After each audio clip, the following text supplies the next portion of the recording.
Sometimes I think about the multiverse. Not the kind in the Marvel movies, but the kind that lives in my own imagination. As I'm sure we all do, I think back to certain inflection points of my life from time to time.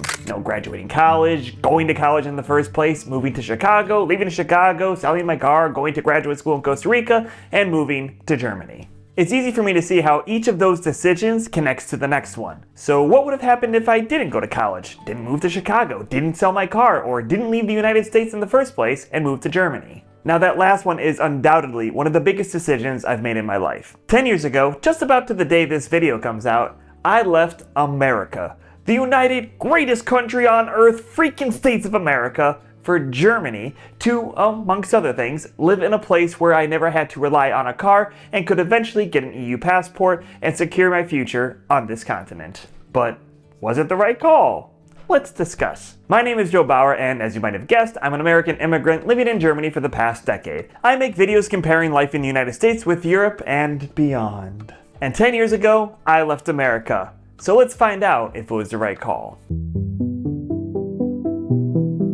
Sometimes I think about my life in an alternate universe, and I don't have to look very far to see how that most likely would have played out. At least on paper. Most people don't leave home or move very far from home, even well into the 21st century where it's never been more possible to live overseas. Every now and again I'll accidentally open Facebook and get a glimpse into what my life could have looked like, because most of my, friends traveled the road most traveled. And I want to be clear here, I have absolutely nothing against it. Sometimes people get defensive when you simply say, hey, that's not for me, but glad you enjoy it. That's how I feel about the life road most traveled, which in this case is, job, marriage, house in the suburbs, and kids. I totally get why most people go down this path. If it really were so goddamn awful, it wouldn't be the life road most traveled. It's secure, it's predictable, it's reliable, it's safe. And for those who feel inclined to follow that path, it's just as enriching for them as traveling and living abroad is for me. But there was a time when I would have gone down that path. I have an oddly vivid memory from when I was a senior in high school. I was driving to school, not yet knowing how much this would enrage me later on in life,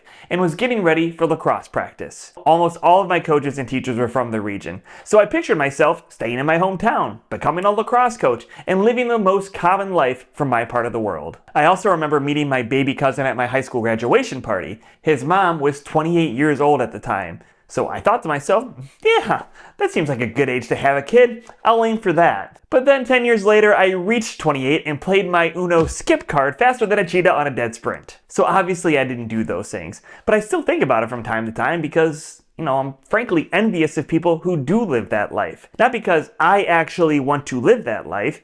I like what I like and there's no changing that. I know I would have been absolutely miserable living in an American suburb like the one I grew up in, driving to work every day and wiping butts beyond my own, all before hitting 30. But at least from my vantage point, life seems far less complicated when you know without a shadow of a doubt that you're just going to stay in your hometown and raise kids for the next 18 or so years. Meanwhile, my dumbass is over here trying to figure out how to make life on 2 continents work and zero in on where could be the best base for us to live based on our very specific preferences. No reliance on a car, good public transit, and access to nature, and the desire to simultaneously somehow spend more time with our families. Speaking of Facebook, this shit is complicated.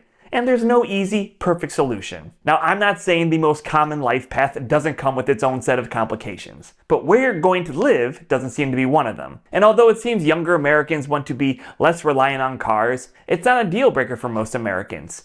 Period. Meanwhile, my stubborn ass just can't stomach the idea of ever having to rely on a car to access the things I care most about, like community and nature. Most people might wish that was possible where they live, but they're able to just kind of shrug it off and say, oh well, it is what it is. But I just simply can't do that. I'm not wired that way, for better or worse. Some would say, worse. It's almost how I look at people who deny climate change. I mean, what a privilege it is to be able to watch the world burn around you and be able to just say, it's just weather. I'll just turn the AC up a bit more. No big deal. Ignorance truly is bliss. So yes, sometimes I look back and see my life in an alternate universe where I just stay put. But that would have required a completely different set of beliefs and personality. Like, I'm sure living in a cult is swell too, if you drink the proverbial Kool-Aid. I mean, all your best friends live right by you, you dance, you're out in nature, what more could you possibly want? Sure, eventually the community elder will have a vision from God that dictates he needs to sleep with everyone in order to maintain the purity of the community with his heavenly juices, but up until that day you have to play a naked round of Twister in the elder's sex dungeon, life is pretty sweet. Unfortunately, I might be stubborn, but I'm not ignorant. So, no bliss for me. As a famous nautical expert once put it, I am what I am, and that's all what I am. I'm fun like a sailor man. So with all of that in mind, knowing that I can't just, gene sequence out my beliefs and preferences, was leaving the United States 10 years ago the right call?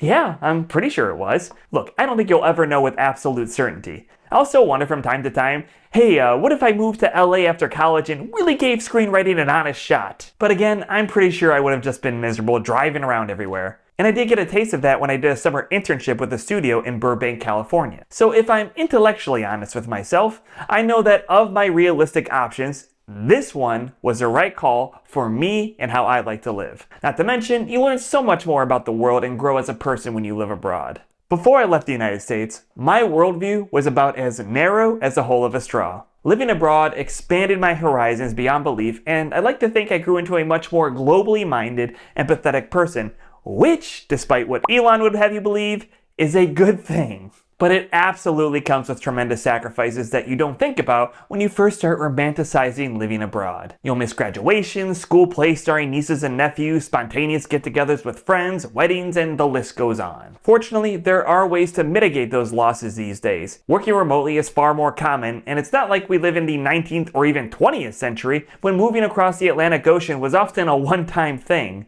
Now you can do video calls, plan more quality time when you are with loved ones, and hop on the next plane out of town for an emergency. So, with teleportation not currently being an option, and acknowledging the fact that staying in the United States most likely wouldn't have meant that I'd be picked to be the next Batman, I'd say leaving the United States 10 years ago was the right call for me. Not to mention, I feel more secure in life knowing that both my wife and I have EU passports now. The older I get, the more acutely aware I am from the history I've studied that shit can hit the fan at any point, just about anywhere. Personally, I feel more secure having a base someplace where, despite all of its very real problems, seems less likely to chalk us up as failures if we ever need government support, as opposed to the United States, where it seems the entire Republican platform can be summarized as, if you struggle, it's your own damn fault, so just die faster. In the end, leaving the United States 10 years ago was the right long-term call for me and my family. We have more flexibility, more security, more freedom, and we can always move to or spend more time with family in the United States without losing our right to come back to the European Union. Of course, that's all assuming shit hits the fan in the US first.